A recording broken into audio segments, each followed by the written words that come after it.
I'm going to do this a third time. Good morning. Oh.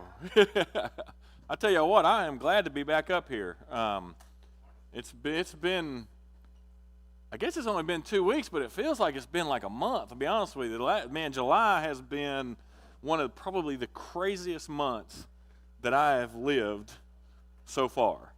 It has been a wild ride from COVID to California to West Virginia to, man, all over the place. So, but I am glad to be back. I know, I think we had a missionary 2 weeks ago, and then Dealin, was trying out last week and did a good job. So, but we're going to get back into recognizing Jesus here.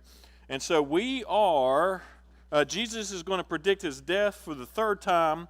And we're getting to where basically this is Jesus traveling and the kind of the climax of his mission, and he's starting to head towards Jerusalem, and we're only a little ways out. And then once we hit Jerusalem, it's going to be the last few days of Jesus' life, and we will cover those. But today we're going to look at the first thing we're going to look at is Jesus predicts his death for the third time. And there's three different, this is recorded in three different areas, Matthew, Mark, and Luke. I'm going to read from Mark. So this is Mark 10:32 through 34. And this is fairly short, but it just kind of it's to the point. So Mark 10, verses 32 through 34. They were now on their way to Jerusalem, and Jesus was walking ahead of them. The disciples were filled with awe, and the people following behind him were overwhelmed with fear. Taking the 12 disciples aside, Jesus once more began to describe everything that was about to happen to him. "Listen," he said, "we're going up to Jerusalem, where the Son of Man will be betrayed to the leading priests and the teachers of religious law. They will sentence him to die and hand him over to the Romans. They will mock him, spit on him, flog him with a whip, and kill him. But after 3 days, he will rise again." And so here's Jesus predicting his death the third time. And the other times were in Matthew 16 and Matthew 17. But if you look here, the disciples still did not get this. And I don't know. To me, I read this, I'm like, well, this is the third time that Jesus has told these guys, look, I'm going to die. They're going to kill me. And they're just kind of like, nah, it's not going to happen. After seeing everything he's done and everything he said that would come true, but they're just like, nah. And so as we're going to see, instead of paying attention to the fact that their leader is about to die, they go on, which we're going to see in the next section, and start arguing amongst themselves about who's going to be the greatest. It's like, well, Jesus is, this has got to not be an easy thing. Jesus is sitting here saying, hey, y'all, this is going to happen. And then you got them a few little bit later. It's like, oh, well, they're arguing of who's going to be the ones who get to sit on the left and right of Jesus. So it's interesting here, but it should not have been any surprise. He has clearly explained this over and over to them. But one of the thoughts here is that, well, Jesus taught in parables a lot. He would speak in parables a lot. So a lot of the theory here is that, well, the apostles or the disciples just assumed he's speaking in one of his parables again. He's not really going to die. Something's going to happen, and it's a metaphor for his death and all this. So that's kind of some of the prevailing thought of why they do this. And they still expected that earthly kingdom. Right? They still expected him to reign, to overthrow Rome, and to bring Israel and Jerusalem back to its glory and all that stuff. So they were still about that. And so, but if you look at the last part of this, where Jesus lists the things that's going to happen to him, you see those in Psalms 41, Psalms 22, and Isaiah 53. They're there about his crucifixion, and then Psalm 16 about the resurrection. So if you want to go back, you can use those for references. But they just the apostles just did not understand it. And honestly, if we look at everything that happened, even after the death and the resurrection, it wasn't until the Pentecost that the disciples or the apostles at that time and their disciples really understood it. Once they received the Holy Spirit, that's when everything clicked with them. They really kind of got it, because even then they were still kind of hiding and afraid and scared. So that finally hit for them on that. So any questions, comments on that? So Dad's not here anymore, so someone's going to have to speak a lot. Oh, goodness. All right, so then we move on, and this is what I'm talking about here. So then we move on. Again, we're going through chronologically. So then we go into Jesus. He talks about serving others, but he's using an example, and I'm going to use Matthew 20 through 28 here. And I want you to understand. So he's just talking about, hey, I'm going to die. I'm going to be spit on. I'm going to be put on a cross, and then we go into this. So then the mother of James and John. This is Matthew 20 through 28. Then the mother of James and John, the sons of Zebedee, came to Jesus with her sons. She knelt respectfully to ask a favor. "What is your request?" he asked. She replied, "In your kingdom." So again, they're still thinking, like I just talked about, they're still thinking this physical kingdom. "In your kingdom, please let my two sons sit in places of honor next to you, one on your right and the other on your left." This was a huge request, especially back in this day. This was probably the biggest thing you could ask someone who was a leader or a king is, hey, I want my sons, so you're important, but I want them to be the next important people in your kingdom, is what she's really saying. And in some versions, I think it's in Mark, it says all three of them, not just the mother. All three of them came. So it's not like they were, oh well, mom's just being mom, right? No, they were in cahoots with mom to try to get this done. But anyways, verse 22. But Jesus answered by saying to them, "You don't know what you are asking." And she didn't. She had no clue what she was asking. "Are you able to drink from the bitter cup of suffering I am about to drink?" And of course, this is their response. "Oh, yes," they replied, "we are able." They had no clue what that meant. They're going to find out, and we're going to look at that here in a minute. Jesus told them, "You will indeed drink from my bitter cup, but I have no right to say who will sit on my right or sit on my left. My Father has prepared those places for the ones he has chosen." It's going to be interesting. This is a side note. I don't even have any notes on this. It's going to be interesting when we get to heaven, because apparently someone's going to be sitting on the left and the right of Jesus. I don't know what that's going to look like in heaven. No clue. It's going to be interesting to see who those two people are. Maybe he's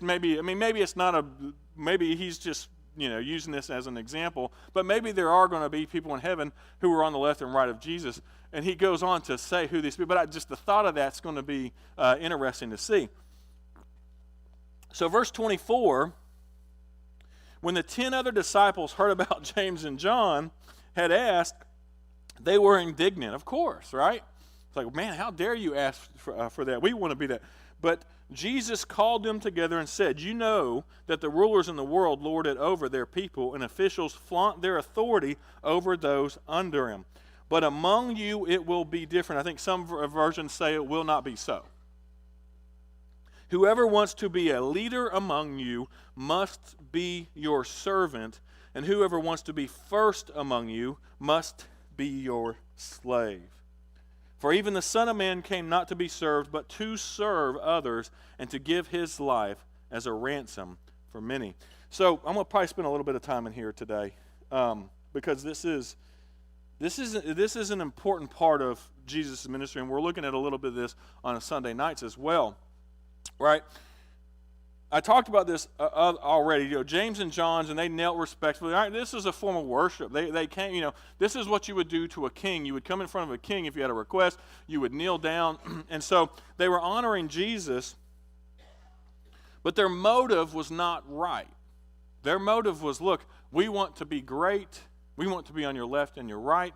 And this is human nature, right? I mean, who doesn't want to be, right, seen as great? Not very many people say, "Hey, I want to be seen as a slave." Hey, I want to be your servant. All right, let me do this. And so, but Jesus, and this is what he flips whatever human nature or the human standard or the human thought is, he takes it and flips it. And by the way, one of the things about that we should see is, a lot of people will say, well, God's not real. It's just a bunch of men that wrote the Bible. So you've seen religions that we know are written by men. How many of those religions that are written by men encourage you to be a servant or a slave? Or to go against the opposite of what human nature is? If you go through the Bible, the whole Bible, especially the New Testament and the Gospels, everything is counter of what human nature is to do. So if it was written by just a bunch of men, it would not be that way. Anyway, that's a side note. But I highlighted here, we like to play religious games, expecting God to give us something in return, right? We're always like, well, Jesus, God, if I do this, please give me this, right? Or we do this where we try to earn our salvation, right? We're going to talk about this tonight too. We try to say, oh, well, if I do this, this, and this, then I'm good with God. No. Nothing you do makes you good with God. Nothing. Well, I'm not saying nothing. Putting faith in Jesus does. But Luke. Only religion I know of that comes close to that is Buddhism. I meant to mention that, yes. Especially back in the Shogun era when the samurais were running around. Because you had to be a servant and work your way up. But if the emperor said, I want you to go and fight these guys, and I want you to sacrifice your life, then that was a honor thing. Yeah, no. I mean, that is very true. And I think Hinduism is which I think is maybe a little bit. I haven't had enough time to study deep into that. There may be a little bit of that in there, but yeah. But for the most part, most of it is counter or what the Bible is, and a lot of that. So, but no, you are correct about that, Steve. The Sikh religion is very. I almost wonder sometimes if they didn't get it from Christianity, the way they present things and talk about things. Yeah. Sometimes, I mean, they're not that close, but Yeah. there's some attributes there that are like. No, that is. There is, there are some there are some religions that where it's a humbling, right? You to bring yourself low, and so there are some counters in that. If you have a choice between a king and a slave, what are you gonna choose? Yeah. I mean, you. who wants to be the slave? Yeah, no. You present me the option of, hey, Chad, we're going to make you king, or we want you to go over here and be this guy's slave. I mean, obviously, I'm going to be, I was like, hey, I want to be king. Why not, Yeah, and so not too many people are trying to overthrow to become a slave, right? Lou. Question. I used to know this, but I can't remember anymore. I know that if you were on the right-hand side of the king, it had a certain level of power, and when you were on the left side, it had a little lesser power. But if you were on the right side and you really messed up, then good luck turning. Yeah, so you and I'll give you an example. So we kind of see this in the Olympics, right? Gold is 1, silver on the right-hand side, if I'm not mistaken, is 2, and bronze is 3, which is a little bit lower. And so it was the same way. Sometimes they were known as the second hand was known as the hand, right? Always the right side. Most people were right-handed. And so the person on the right side was second most important in the kingdom, and the person, the third on the left, was the third most important. But you're right, the hand messed up, and usually the third got to go to 2, And so, but yeah, that's how that was laid out. But back to about we play these religious games sometimes. True worship adores and praises Christ for who He is and what He's done for us. And so we need to remember that. I mean, not to say we should not try to be the best people that we can be, right? But we are never going to be good enough to earn or to receive God's grace and favor. Never will. And so we need to make sure that mindset, and I'll be honest with you, there's a lot of churches and a lot of Christianity that teach, hey, you have to do this. You have to, if you mess up over here, then you're going to hell. If you do this, you're going to hell. If you do, I was listening to an interesting, and this is a side note, but I think it's relevant. I'm listening to a podcast interview with Terry Crews, and I don't know how many of y'all know who Terry Crews is. Big, just he was in Brooklyn Nine-Nine, couple movies. There's an NFL player, but he talks about his upbringing and religion, and the reason the podcast is there is it talks about his upbringing in religion, how it was very toxic, how he got out of it, and then how he came back to it. But one of the things that he was always taught growing up was like everything he did, if he did something wrong, he was going to hell. So it was always this I'm constantly trying to earn my way. I'm trying to be good enough to get to heaven. And then one of the things they'd been talking about was the rapture, and how if you're not doing what you're supposed to be doing when Jesus comes back, then he's going to take all the others up and you're going to be left on heaven. Well, one Sunday morning, he said their church services, it was like a Church of God in Christ. It was like a Pentecostal thing. Their church services were like 3 or 4 hours long. And he was a little kid. Well, he fell asleep. And he wakes up, and when he wakes up, the entire auditorium, no one's there. Everyone is gone. And so he starts freaking out because he thought, oh no, I fell asleep during worship. God came, the rapture happened and took everyone and left me. So he's just freaking out, screaming, crying. Well, his mom comes. What had happened was church was over and they had a potluck downstairs. And so everyone had gone downstairs. But he said that just damaged him because that was the type of religion that he was taught. And so we need to make sure that we don't get into that. Steve, go ahead. You got to be careful because I don't get wrapped up into it, but I call it snapshot salvation. Oh, I did good. I'm saved today. Well, I sinned. I'm going to hell.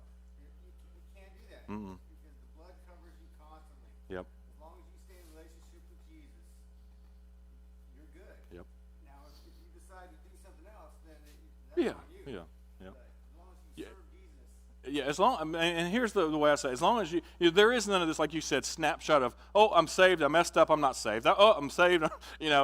As long as you are, doing doing your best, committed to trying to serve Christ, faithfully and do that, you're going to sin along the way. There's no doubt about that. Becoming a Christian doesn't make you perfect. And so it's when, like Steve just mentioned there, it's if you just walk away, you're like, I'm done. Then that's when you can say, hey, you're probably in a lot of trouble. And so so the next thing here, sorry, I went a little bit off sidetrack there. According to Matthew 27, the mother of James and John was there. And so this is pure, there's no fact, there's no, hey, this is 100% sure, but there's this, a lot of scholars believe this, that possibly the mother of James and John was at, this is fact. The mother of James and John was at the cross when Jesus was crucified. Some have suggested that she was the sister of Mary, or in some way related to them. And that's why they were, it was a family type relationship, and that's why they were comfortable enough to ask that question. And so we don't know, but I always find things like that where scholars try to look and try to see if maybe there's a connection there of why. Again, not fact, but there's a thought there.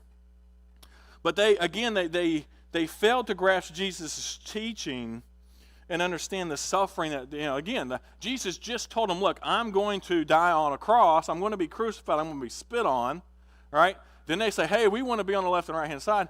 And he's like, are you willing to suffer what I'm going to suffer? And they're like, oh yeah. And now they do. And you'll see that, but it's like they didn't understand what they were saying. They were signing up for, and so we have to. And so it's interesting to see they had no clue what that cup was. Steve. Man, for eternity, you've been in the presence of God, your Father, and you're part of the three. And now you're going to go to a period where you're going to have to be separated from God. Mm-hmm. Completely, because he can't look on sin. Jesus took on sin. Yeah. So that means he would no longer be in the presence of God. Can you imagine that? Yep. To me, it's unfathomable. It's you think about that. It is. I mean, to be God and then be disconnected from yourself. But and you look at him and you actually look at how long he was it wasn't a very long time, right? But even in that short time, when I say time, it was probably a couple hours, maybe a day that he was disconnected. But in just that little bit of time, you see him scream out in agony because it wasn't like, oh, well, I'm separated from him. I know I'm going back, right? I mean, even knowing that he was going to be back in the presence of God, that little bit was so bad that he screamed out in agony for it. And so, I mean, that just shows you how great being in the presence of God truly is. And so, yeah, that's a really good point. And then so Jesus finally, again, with this shows that he is under the authority of God the Father, right? He says, it's not up to me to decide who's going to be on the left or the right. That's God's going to choose that. So, you know, even if I wanted to, it's not up to me to decide who's going to be there. He says, those are maintained for they are for those who have maintained their commitment to Jesus in spite of their trials. And then, of course, right, we would be too, the other disciples are upset. How dare you ask, you know, we want to be there. How dare you have the gall to go and ask Jesus to be there. And so they start to kind of argue amongst themselves. And so Jesus uses this as a learning opportunity, and he gives them a new perspective. He said, instead of using people, we're now going to serve people, right? And so the leadership structure that they had been used to, especially with the Pharisees, was to use people to put these burdens on people, to take their money, to all these types of things. He said, no, this isn't going to be the way it's going to be anymore. Get up front, you always get the best food, Mm-hmm. you're all over here. Yep. Now you're going to be the ones who you're going to be at the end, right? You're going to let all these people go first. You're all these type of things. So it's just truly having a servant's heart, and honestly, that's the core of the gospel. What Jesus is talking about here is the core of what Christianity is. It's that loving, serving heart of attitude. Now, that leads to a bunch of other things, but that's it. And we're going. It's all wrapped up in that one word of love. You love people, and so you're going to serve. Tony. One reason that Jesus uses Samaritans so many times in the Bible is because they understood that. Mm-hmm. They Yep. had lived that slave-like existence for so long. Yeah. They understood it. They were hated by almost everyone, and probably didn't like themselves much, because of how much they were hated. But yeah, I agree. And then lastly, he talks about a ransom, and we know that a ransom is a price that is paid to. In this day, it was a price that was paid to release a slave from bondage, and Jesus is saying that same thing. He's like, look, I didn't come to rule, for the Son of Man came not to be served, but to serve others, and to give his life as a ransom for many. Meaning, I'm coming to serve these people. I'm giving my life. It's going to be taken, because he just talked about that, and that's going to pay the ransom for so many people who could not pay for it themselves. Bless you.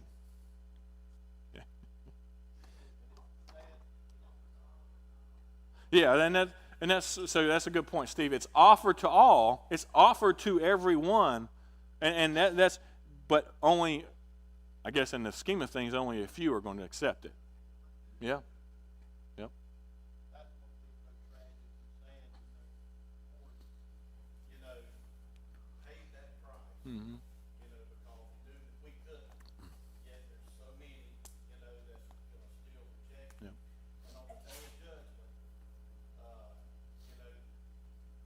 can't blame them to blame God. No. He's done his part. Man's got to do his part. But man, a lot of times has the problem that you owe me. Yeah. God don't owe you anything. Nothing. And It's a dangerous attitude. absolutely is dangerous. You try to, give you an idea, Chad. I don't want to get too far. No, you're fine. I'm in the insurance business. Been in it 35 years. But sometimes a lot of people have, and I've been told this, that they want to put the least amount in order to get the most out. I've had people get up and say, man, I've had this air miles, I've never used it, I need to go out and get a car wrecked. Then you do that, you might may end up filing life insurance. So Yeah. if you try to outbargain God, you're going to lose. You're going to lose. And, Yeah. don't No, I agree. I agree. I agree. All right, so then they continue to travel on, and then Jesus heals 2 blind beggars. And we'll go through this pretty quickly here. I'm going to read from Mark 10. Let me find it here. Verses 46 through 52. And the reason I use this one because it actually names who the beggar was. Then they reached Jericho, and as Jesus and his disciples left town, a large crowd followed him. A blind man named Bartimaeus,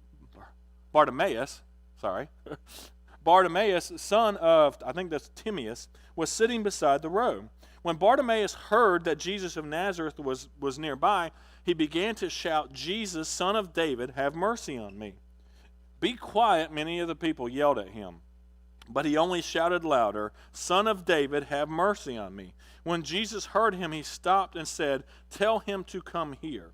So they called the blind man. "Cheer up," they said. "Come on, he's calling you." Bartimaeus threw aside his, I love this, he threw aside his coat, jumped up, and came to Jesus. I assume he probably ran, or as fast as a blind man could run, without falling over things. "What do you want to do? What do you want me to do for you?" I love how Jesus said, he always, not always, but a lot of times he would always ask, "Do you want to be healed? What do you know?" This is kind of like one of those duh questions. Like, what do you want me to do, right? Well, I don't know. He's like, heal my leg, right? He's like, I'm blind. He said, my rabbi, obviously calling him teacher here. This is an honorary position. The blind man said, "I want to see." And Jesus said to him, "Go, for your faith has healed you." Instantly the man could see, and he followed Jesus down the road. And so Matthew records that there, and I like to point these things out, and this is the reason why. Because people will try to say, well, the Bible is contradicting itself. Here there's 2, and this one said 3. And again, I like to point this out because anytime someone's telling a story, a lot of times their perspectives are going to be different, right? And for whatever reason, Matthew records that there's 2, while Mark and Luke mention only 1. All right? This one person stood out. And so that doesn't mean that it's a contradictory in a story. It just means that you got 2 humans telling a story, and so there's going to be differences in the story. But, so Mark and Luke single out, and then Mark, calls him out by name. So Mark must have had a deeper connection that he knew who it was because he calls him out by name. And so, although Jesus was concerned about the coming events in Jerusalem, he demonstrated what he had just told the disciples about service. So, Jesus is going to his death, right? He let them know, hey, I'm dying, we're going to Jerusalem. They're arguing about who's going to be greatest. And Jesus could have said, you know what, man, I need to get to Jerusalem. Let's get this over with. But he takes the time while he's going to say, hey, man, this man is calling out to me, And how many times, as Christians, have we told someone just to be quiet when they needed God? And you see the disciples do this. They're like, hey, shut up. Don't bug him. We're trying to get somewhere, right? He's important. And they still didn't get the understanding of who Jesus was and being a servant. And so it's interesting that he does this and stops the care for the blind man. And so, because this wasn't uncommon, right? They didn't have the welfare systems that we have today where people are taken care of. If you had a disability and couldn't work, then you had to beg for your unless you had someone who could take care of you. But most of the time, people had to go and beg. And so this was not uncommon to see this. And what's interesting here, and I kind of put this in here, the command was that they were to take care of those people. It's in Leviticus there, and if you want to go back and read that, they were to take care of the needy people. But they weren't doing that. The Pharisees were obeying all these rules that made them look, or brought them power, made them look important, but they weren't taking care of the needy that needed to. Also, blindness was considered a curse from God from sin. So a lot of people would have thought, oh, he must have done something wrong in order to be blind. We see this a lot too. The question was asked when one of the boys, kid, or I think it was an adult man now, was crippled from birth up. They were like, well, what did his parents do to cause him to be crippled? And Jesus was like, nothing. It doesn't work that way. He's that way so I can show the power of the kingdom. And so they had all these kind of theories and superstitions about Well, he must have done something wrong. That's why he's blind. He's sinful. And so that's where a lot of the thing came to where they'd be like, oh, he can beg, and we're not going to take care of him. So it's kind of an interesting there. So the blind man called Jesus son of David. So he was calling him the Messiah. That was the title. They knew what they were calling him. And so this may have been part of the reason why the reaction was from the apostles as well, because they were trying to, this time they knew people were trying to kill Jesus. Right? So they knew people were trying to kill Jesus. So this may have been part of the reason why they were like, shh, be quiet, right? We don't need to yell this from the streets for everyone to hear, And so that may have been a side note there. But this means that he understood Jesus to be the long-awaited Messiah. It's interesting there, and I put the note there that a blind man could see that Jesus was who he was, and the Pharisees and everyone who around him couldn't figure it out. Amber.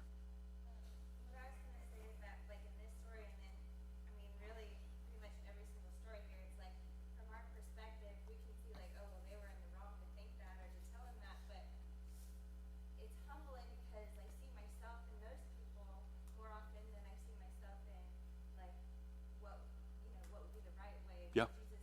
The lesson we're trying to teach, and it's like it would be the same if these things were happening today as it is then. Like we think it's like common because that's all we're reading are these like little excerpts from that time period, but it's like it would be just as like unheard of then as it is now, and just recognizing like how often it is that we're the ones that are being the Pharisee, Yep.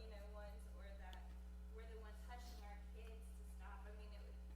Put it into perspective, like say if the president or some really famous doctor, somebody is visiting your town, and it's like the ones that are like the least of these that are like trying to get the attention. It's like you want to present yourself in the best way. You kind of want to push them to the side. It would be the same here. Just realizing how like we're trying to learn from this, but I'm still living in a way Still living that's it. not representative of what it is that he's teaching. Yep. You know what I'm saying? No, I was going to say that, and I'll maybe use this as an example, because I think I would, say for example I'm teaching, or Terry's up here preaching, or I'm up here preaching on we're doing that, and someone busts through the door, and it's like, I need Jesus, right? Or just, talking real loud about how they needed Jesus, or, and what would probably be my first reaction? I'd probably be mad, like, dude, I'm teaching a class, sit down, shut up. All right? And others would probably be the same way. It's like, hey, you can wait, you can wait, I mean, if one of us are up here preaching, someone's up here preaching, we'd be like, hey, you're interrupting our worship service, right? You're interrupting our time with God. You need to be quiet and wait till the end, all right? I mean, that would probably be some of our first reaction, whereas it probably should be, hey, man, y'all can wait. Let's go, and so that's a very good example, because I can honestly say if someone did interrupt my class, I'd probably be frustrated with them and be like, shh. Whereas they've reached that point of desperation that They don't care. of anything else, and like their heart's the most pure because they know how desperately they need. Yep. I mean, you think of the ones who destroyed a man's house. They could have. I mean, can you imagine someone come dropping through the church building? We'd be mad. We're like, hey, we just built this stuff. Quit tearing it up. And so it's interesting to see what Jesus puts first. What Jesus. Both have been that man. Yeah. Because I know I have. Yeah. You think about that. For one example, Christ, said he'd give for that one sheep, leaving 99 behind. Mm-hmm. That's the way he thinks. Yeah, he's after that one. I mean, not to say he's not concerned about the saved, those who are saved, but he is a lot more concerned about the one who's lost. He's already got them. All right. You all can kind of take care of yourself, right? And that's what we're commanded to do. But man, he really needs that one that's left or not in the fold and in a lot of danger. And so, no, that's good. He knows that we're taking care of him. Yeah. The saved are, Someone out there yeah. needs help. Yeah. The saved are good, right? We need to work on continuing to better ourselves, to be better Christians, to be better servants of God. But the saved are good. The lost are not. And those need to be the priority. So it's speaking of that. So then Jesus goes and brings salvation to Zacchaeus' house. And so I guess this is probably one of my, as a kid, probably one of my favorite Bible verses or Bible stories, mainly because of the song, right? Zacchaeus was a wee little man. I always like that song. But so we see here, now we transition into Luke, these next two stories. So Luke 19, 1 through 10, Jesus entered Jericho and made his way through the town. There was a man there named Zacchaeus. He was the chief tax collector in the region, and he had become very rich. He tried to get a look at Jesus, but he was too short to see over the crowd. So he ran ahead and climbed a sycamore fig tree beside the road, for Jesus was going to pass that way. When Jesus, I love this part. When Jesus came by, he looked up at Zacchaeus and called him by name. Zacchaeus, he said, quick, come down. I must be a guest in your home today. Zacchaeus quickly climbed down and took Jesus to his house in great excitement and joy, but the people were displeased. Of course they were. He has gone to be the guest of a notorious sinner, they grumbled. Meanwhile, Zacchaeus stood before the Lord and said, I will give half my wealth to the poor, Lord, and if I have cheated anyone or cheated people on their taxes, I will give them back 4 times as much. Jesus responded, salvation has come to this home today, for this man has shown himself to be a true son of Abraham, for the Son of Man came to seek and save those who are lost, right? So this is what we were just talking about. Jesus came to come after what we would consider the undesirables, right? The undesirable people. You know, and there's a long thing there. I'm not going to read that or go through the whole thing. But basically, we understand in this time, a tax collector in this region was a traitor to his people, right? It was a Jewish-born person who was collecting taxes from the Jews for the Romans. So they basically considered traitor, and then most of the time they took advantage of that situation, and they took more taxes than were supposed to be paid so they could pad their wallets.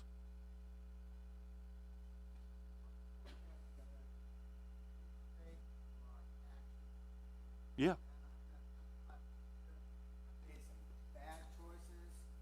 I'm gonna fix what I can fix. Yep. You can't fix everything, but he tried to fix what he could fix. He knew he cheated people. He said, "Man, I'm gonna make that right now." He understood what was being offered to him Yeah. was way more Yep. than that money in his bank account. Because, you know, deep down, he had to know what he was doing. He had to know who he was, right? And he sees this man that everyone's talking about. It doesn't say how short he was, but he was short enough to where he couldn't see over a crowd of people. And so he climbs this tree just to get a glimpse of Jesus. And Jesus knows, Jesus obviously knows what's going on here. He sees it, and he's like, man, I'm coming to your house, and then in the crowd. And this is our reaction a lot of times when we go to say, hey, man, I'm going to go hang out with this person and try to work with them. Ooh, I can't believe you're going to hang out with that person. Or I can't believe you're going to go there. I can't believe you're going to do that. And so, you know, we got to learn to get down in the mud, Tony.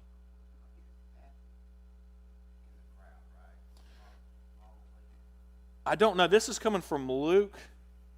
And I don't. The way he tells the story, yeah.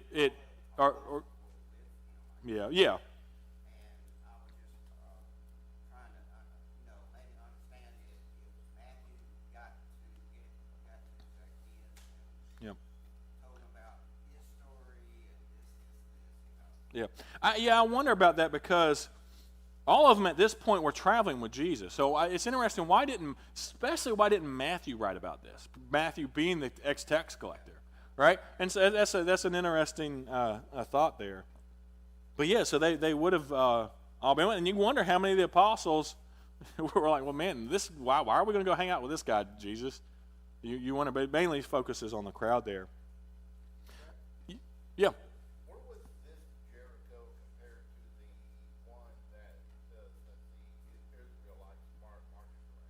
You know, I honestly don't know.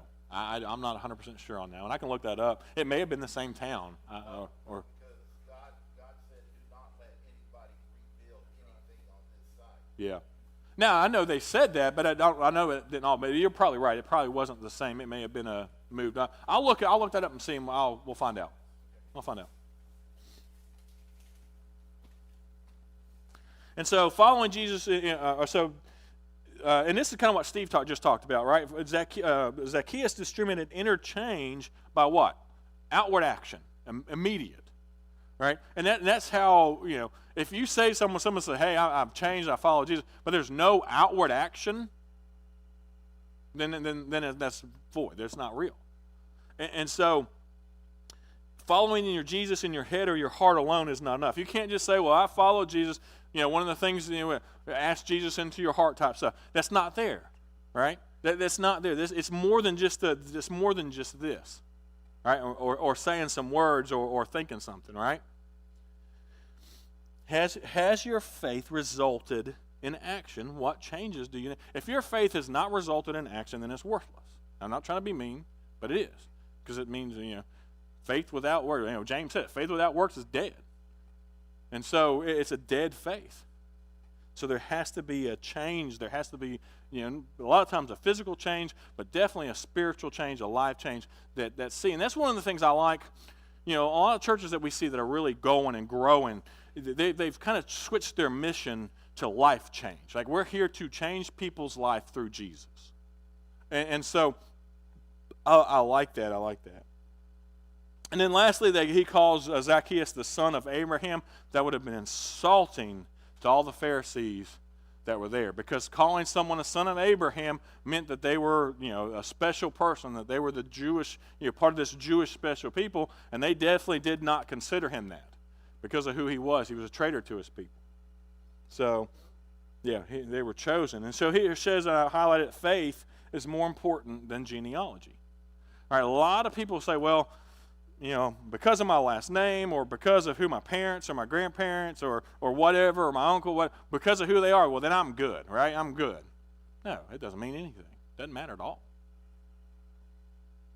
But genealogy was back then. And then I'm going to quickly go through this this last thing. We might go over a little bit on this one, but I want to get through it.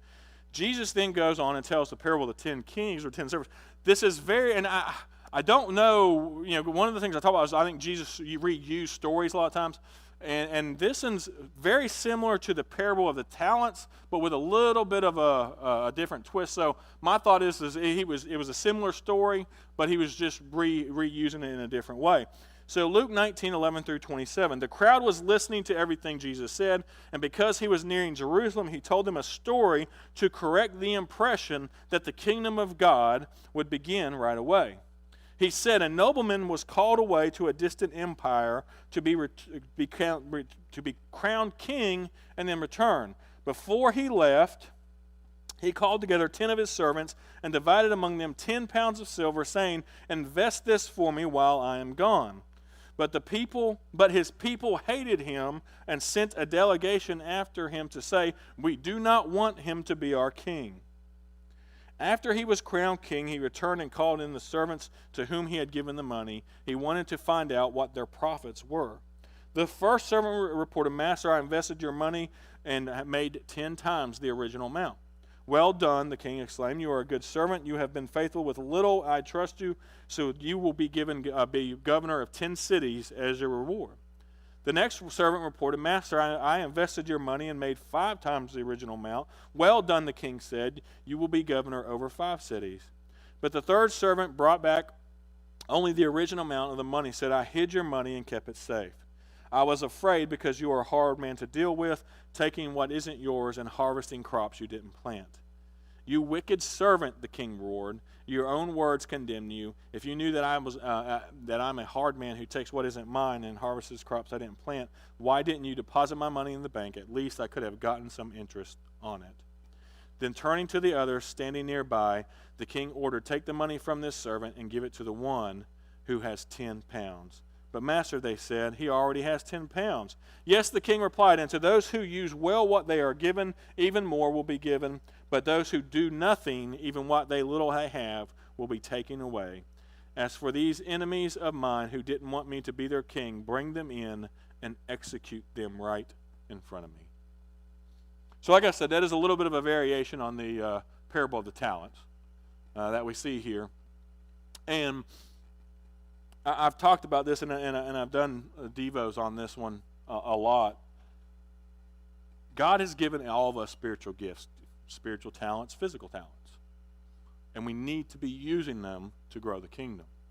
And if you're not, to sum this whole story up, if you're not, you're going to be executed. I don't know how else to put that, right? If you're not, it's people who, just because you claim to be a Christian and you follow through a bunch of acts, if you're not doing what Jesus asked you to do and you're not multiplying his kingdom with the talents that he has given you or with what he has given you, then he is going to cast you out. And sometimes I think we don't pay enough attention to these parables like this. One, because we don't like to hear that. I mean, that doesn't give me a good feeling. Oh, hey, that's great. Let's execute them. So I'm not going to go through all the notes because we're out of time. But read through that. But the main thing to understand here is, look, Jesus' kingdom, he's going away. He did. And we're in that part, right? We're in that part where he went away. He wants you to grow as a church. He wants you to use what he's given you, all right? And that looks different for everyone. No two people have the same talents, have the same skills. Everyone has different things that they can use. Use those, be using those to grow the church. All right, so Steve, go ahead. Yeah. If your talent is just going up and talking to people and saying, hey, glad you're here, that's it. Use it. Yeah, use it. Other people have more talent, so what? Yep. Jesus doesn't care. You're all a servant. You're all Yep. slaves. Yep. Whatever thing you've got Yep. to manifest the kingdom. No, I agree. And so next week we're going to start with, and this is the starting point of the end of Jesus' life. A woman's going to anoint Jesus with perfume, and then after that, Jesus goes into Jerusalem and starts his ministry in Jerusalem.